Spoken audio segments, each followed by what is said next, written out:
Oi, pessoal! No Guilherme Ferreira Entrevista de hoje, eu vou conversar com a advogada Alessandra Benoni. A Alessandra é formada em Direito pelas Faculdades Integradas Viana Júnior e, dentre as muitas especializações que ela tem, vou destacar Direito da Mulher. Direito da Mulher é um dos assuntos que nós vamos tratar na conversa de hoje, além dos relacionamentos abusivos. A Alessandra posta semanalmente vídeos falando sobre esse assunto. Alessandra, seja muito bem-vinda. Boa tarde. Eu é que agradeço o convite, estou muito lisonjeada, né, dado o seu currículo como jornalista e as pessoas que você entrevista, né, pessoas famosas, né, artistas muito importantes. Então, eu estou me sentindo extremamente honrada com o convite. Muito obrigado, Alessandra. Alessandra, estamos em março, mês que é comemorado o Dia Internacional da Mulher, e como eu falei na abertura, você tem uma especialização em direito da mulher. Fazendo uma linha cronológica dos direitos que a mulher conquistou ao longo dos anos, eu vou destacar alguns aqui para o público. Em 1827, meninas são liberadas para frequentarem a escola. A lei geral promulgada em 15 de outubro possibilitou a essas mulheres, né, essas meninas, estudar além da escola primária. Nós temos, em 1879, as mulheres conquistam o direito ao acesso às faculdades. Em 1910, o primeiro partido político feminino é criado. Em 32, as mulheres conquistam o direito ao voto. Em 77, a lei do divórcio é aprovada. Em 79, mulheres garantem o direito de jogar futebol. Em 1985, é criada a primeira Delegacia da Mulher em São Paulo. Em 2006, é sancionada a Lei Maria da Penha. Em 2015, é aprovada a Lei do Feminicídio. Em 2018, a importunação sexual feminina passou a ser considerada como crime. Dentre essas conquistas que as mulheres vieram galgando ao longo dos anos, como você destaca toda essa evolução nesses direitos adquiridos? Guilherme, esse parâmetro que você fez aí, foi muito bacana esse painel, porque eu ia falar de um por um, mas você já se antecipou com toda a sua competência. E se você olhar, né, se você for mensurar as conquistas das mulheres, elas vieram, né, num lapso temporal muito grande, ou seja, cada conquista foi de muita dificuldade, ok? Por muitos e muitos anos e a duras provas. E mesmo assim, né, com essas conquistas, as quais é claro que eu considero muito relevantes, né? Nós até hoje, mulheres, nós somos vítimas de um país machista, colonialista e patriarcal. Isso quer dizer o quê? Que se você olhar, né, dentro de todos os setores, né, tanto nas questões públicas quanto privadas, a mulher ainda é minoria na maioria dos postos de trabalho, ok? Isso vale, inclusive, para o executivo, legislativo e judiciário, ok? Onde a participação da mulher ela não é valorizada como ela deveria, pela luta que a mulher tem hoje na sociedade, não apenas, né, para ocupar espaços, mas comprovando a sua competência. As mulheres, elas conquistaram no sentido de conhecimento, e está muito claro, né, em várias camadas da sociedade, tanto cientificamente falando, quanto politicamente falando, quanto dentro do judiciário, elas alcançaram altíssimos de produtividade, ok? De resolução de conflitos, de pleno conhecimento dos direitos e das leis. O que acontece no Brasil e que sempre vai acontecer é que a mulher, embora ela tenha mais competência, ela não tem o devido reconhecimento pela sociedade. É o que eu falo. Essa mudança está acontecendo, né? Mas ela está acontecendo de forma lenta, como todos os direitos que a mulher conseguiu garantir aí ao longo do que você explanou durante séculos, né? É muita luta, é uma labuta muito grande para um reconhecimento que é muito claro. Então, você vê que não é simplesmente um reconhecimento da sociedade de que a mulher ela tem competência para estar no cargo e ser quem ela quiser, onde ela quiser, desde que a sociedade ela não arrume entraves para isso, né? Infelizmente. Olha, Sandra, quando se fala em 8 de março, essa data simbólica em que se comemora o Dia Internacional da Mulher, para você, o que significa essa comemoração? Olha, vem ele com uma pergunta polêmica, meu Deus! Então, eu sempre deixo claro, e as pessoas têm que entender, ok? Que além de eu ser mulher, né? E eu tenho muito orgulho disso, de ser a mulher que eu sou uma mulher negra, né? E o que eu quero sempre, eu sempre deixei claro para as pessoas, né? Que todas as vezes que se faz políticas para as mulheres, né? Isso é no Brasil e no mundo, eles fogem à realidade do que é uma política voltada para uma mulher preta, ok? Uma mulher preta na sociedade, ela não ocupa o mesmo lugar de uma branca, mesmo ela tendo a mesma classe social e o mesmo nível de estudo. As pessoas no Brasil, elas têm um resquício escravista, porque as mulheres negras, desde que se fundou qualquer coisa em relação, houve a industrialização, houve a mudança, houve a inserção da mulher no mercado de trabalho, da mulher branca, da mulher negra não, que até hoje nós, mulheres pretas, somos suprimidas, tanto do mercado de trabalho, a maioria de nós, quanto de direitos trabalhistas. São as que têm o maior índice de direitos trabalhistas não reconhecidos e violados. Então, você vê que o Brasil ele tem um passado escravista, ok? A população negra até hoje sofre com esses resquícios, com essas bases que nós tivemos do colonialismo, do racismo, e as mulheres pretas são as mais atingidas. Nós estamos na base da pirâmide em relação a tudo, em que se trata de dignidade humana. Então, eu Alessandra, não. você disse que não se sente representada. Quando que você se sente representada? Em que momento você olha em alguma coisa que fala sobre mulher e que você se sinta representada? Olha, não é fácil. Não é fácil. Por que eu vou te dizer? Porque em relação ao que eu estou te dizendo, tudo que uma mulher branca faz, né? Ela está ali quebrando paradigmas do machismo, né? De um Brasil patriarcal, e ela é reconhecida de cara. Uma mulher preta, para ela ser reconhecida, ela tem que lutar 3, 4, 5 vezes mais para ganhar visibilidade. Então, é lógico que eu tenho pessoas que eu considero referência. Maju Coutinho é uma grande referência para mim, né? Eu não posso esquecer nunca. Tem Elisa Lucinda, que é uma grande poetisa. Nós temos aí mulheres pretas como Benedita da Silva, que lutou, né, muito pelos direitos das empregadas domésticas, né, de ter aí as verbas salariais reconhecidas. Tem muitas mulheres nas quais eu me espelho, né? Eu me espelho muito na minha mãe, embora nós temos uma relação muito restrita. Minha mãe foi uma mulher lutadora à frente do seu tempo, que mesmo depois de 4 filhos, ela voltou a estudar e voltou e se integrou no mercado de trabalho, onde as coisas eram muito difíceis.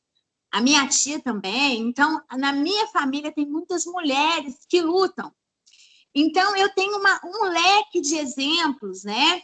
Temos aí na magistratura várias colegas, né? Doutora Karen Luiz, que é uma excelente juíza, doutora Milene, que é uma excelente juíza, que são espelho para nós. Mas é muito pouco exemplo de mulher negra com protagonismo.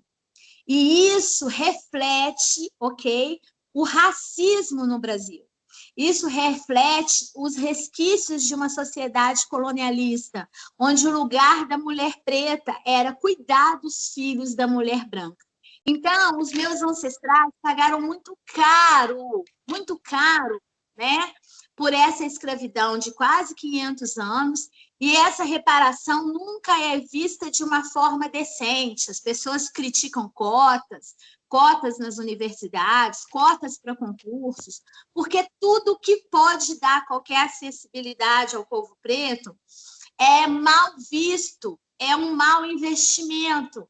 Mas as pessoas nunca viram, né, que nós não tivemos oportunidade de estarmos em lugar nenhum. Olha, Sandra, vamos falar de feminicídio.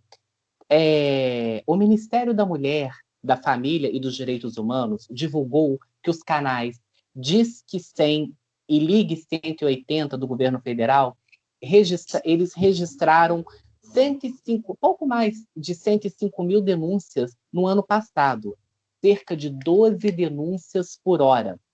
Um levantamento feito pelo monitor da violência da USP, as principais vítimas são mulheres negras, ou seja, 73% das vítimas.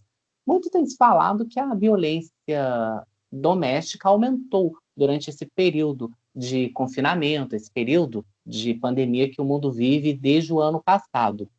Mas como se explica o contexto do feminicídio no nosso país? Olha, a questão do feminicídio, né, é uma coisa que no Brasil, o Brasil é o país, né, onde se mais mata mulheres, né, e aí eu vou entrar aqui a baila por uma questão de analogia, quanto LGBTs no mundo, né, e isso reflete o quê? Uma intolerância, né, da sociedade, tanto em relação ao racismo, como em relação à homofobia, quanto em relação a crimes de ódio.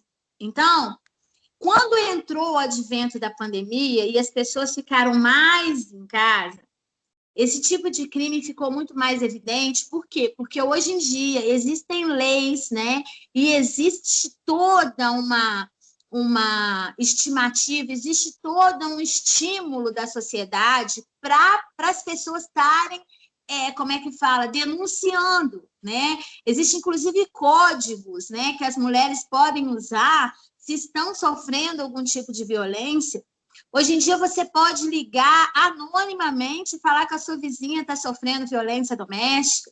Ou seja, foi com a evolução da Lei Maria da Penha de 2006 para cá que houve todas esse engajamento. Por quê? Via que se tinha a Lei Maria da Penha, mas muita mulher ainda não denunciava.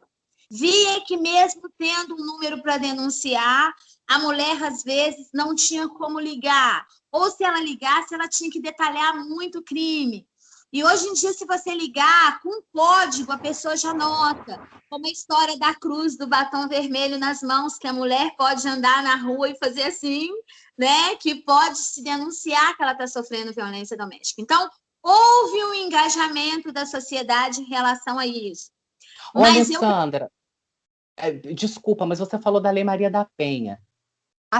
Eu sei que é uma lei reconhecida internacionalmente de proteção à mulher, né, de proteção contra a violência doméstica. Mas na prática, é uma lei eficaz?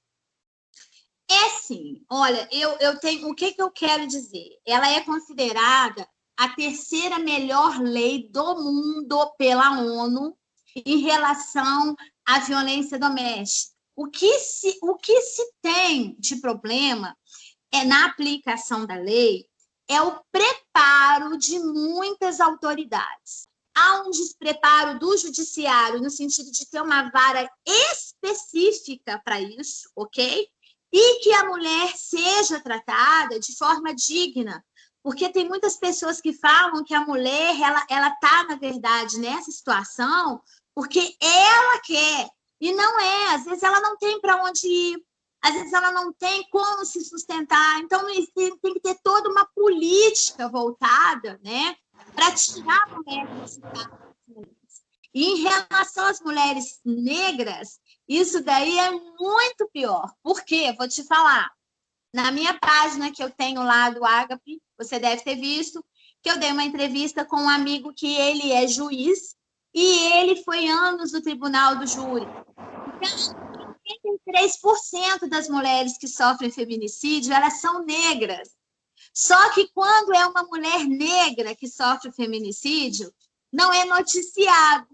É por isso que todo mundo fala, mas diz que todo dia morre mulher vítima de feminicídio e às vezes a gente só vê 2, 3 vezes na semana notícia. Claro, só noticiam quando é mulheres brancas.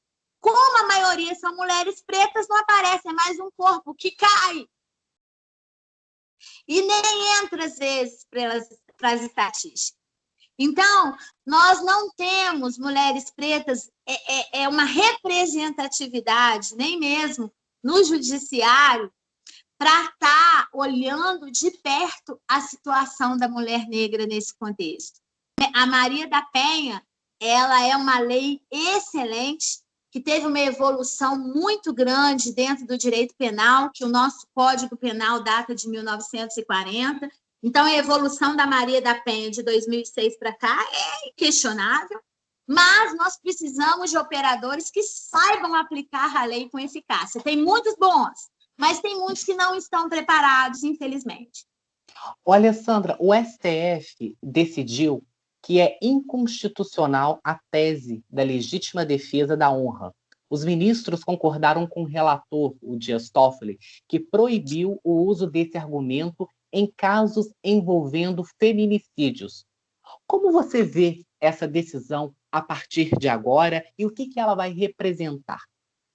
Nossa, uma vitória para nós, mulheres que lutamos pelos direitos das mulheres. Eu quero aqui aproveitar a oportunidade e abraçar mesmo as minhas companheiras lá do Justiça de Saia, que a doutora Gabriela Mansur lutou tanto, né?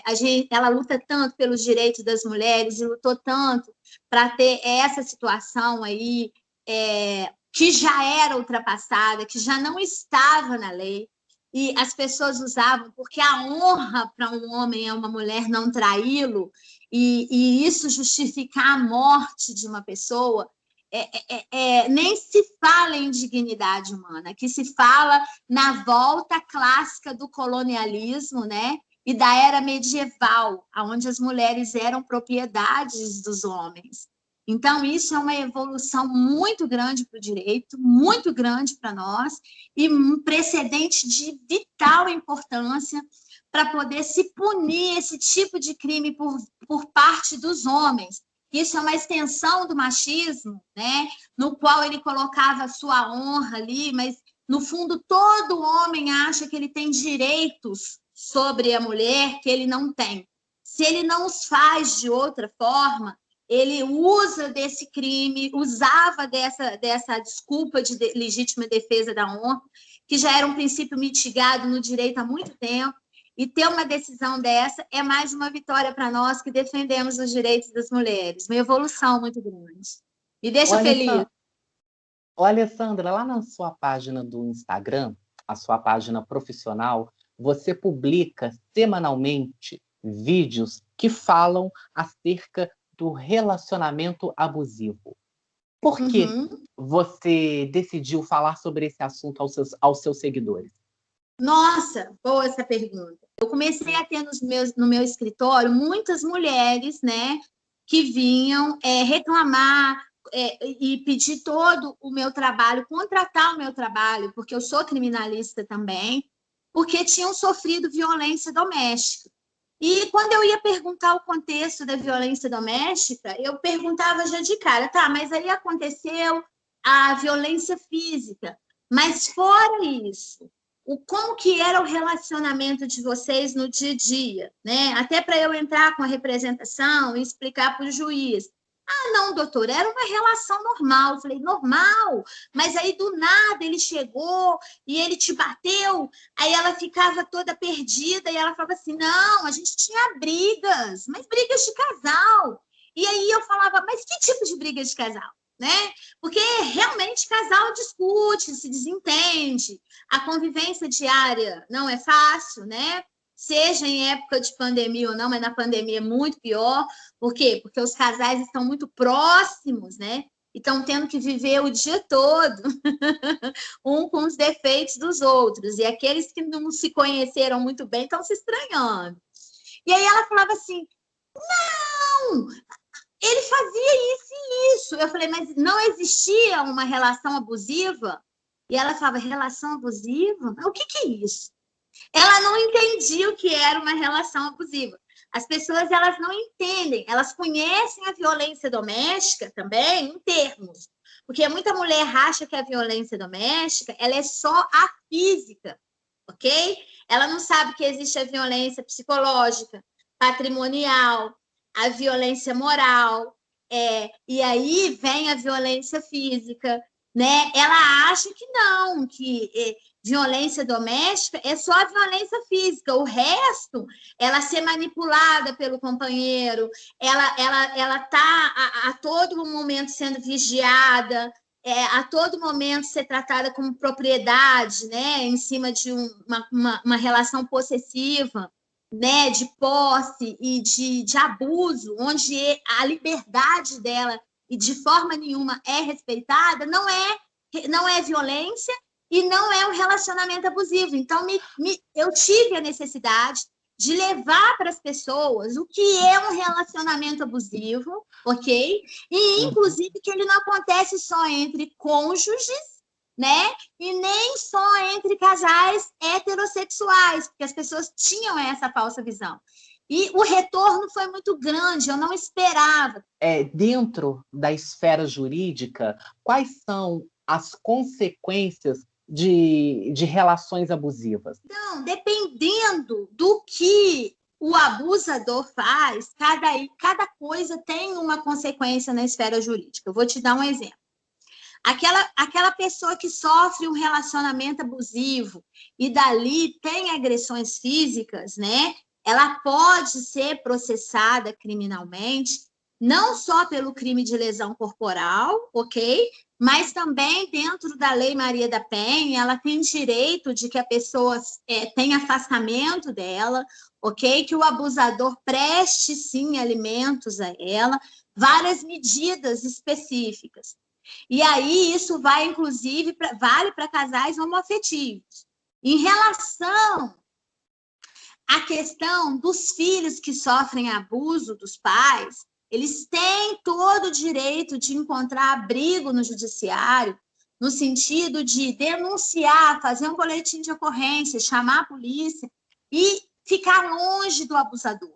O que a lei, ela vê em primeira instância para qualquer pessoa que está no relacionamento abusivo, é sair da esfera de abrangência do abusador, seja ele quem for, seu pai, sua mãe, seu irmão, seu cônjuge, seu namorado, ele é abusivo com você, distancie-se dele, de todas as formas que você puder.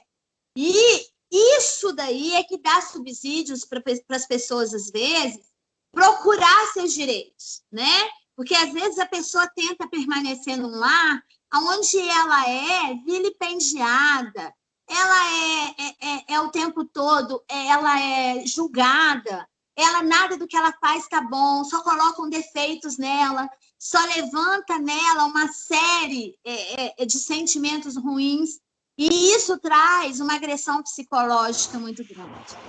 Então, direito de ir ao judiciário, sim, pleitear, sim, seus direitos, né? E aí lá o juiz vai decidir em cada situação específica o que é cabível. Agora, a Lei Maria da Penha em si é a diferença. A Lei Maria da Penha, ela é para violência doméstica contra a mulher, por analogia, né? Ela vale para casais homoafetivos, por analogia, para qualquer pessoa que esteja dentro do âmbito doméstico. Então, tem muito caso daquele irmão que bate na irmã, ok? Os pais não fazem nada. Tem muito caso daquele irmão que é heterossexual, bate os pais não fazem nada. Isso é violência doméstica, ok? Além de ser um relacionamento abusivo. Ô, Alessandra, eu quero muito agradecer a sua presença, os seus esclarecimentos aqui no meu canal. Muito obrigado. Obrigada pelo convite, eu que agradeço. Agradeço a presteza, a paciência da minha agenda estar disponível, de todo o seu carinho, de toda a sua paciência e de você ser uma pessoa iluminada, porque você é muito competente. Ok, querido? Estou às ordens. Muitíssimo obrigado, Alessandra, pelas suas palavras. E, por favor, deixe o endereço do seu Instagram. Oh, e verdade, é @escritório jurídico Ágape. Tudo juntinho e minúsculo. Maravilha. O contato que a Alessandra disse aqui na entrevista, claro, estará descrito para você assim que o vídeo for ao ar. Se você gostou, dê o seu joinha e, por favor, inscreva-se no canal. Se Deus quiser, na semana que vem, estaremos de volta. Um abraço e até lá.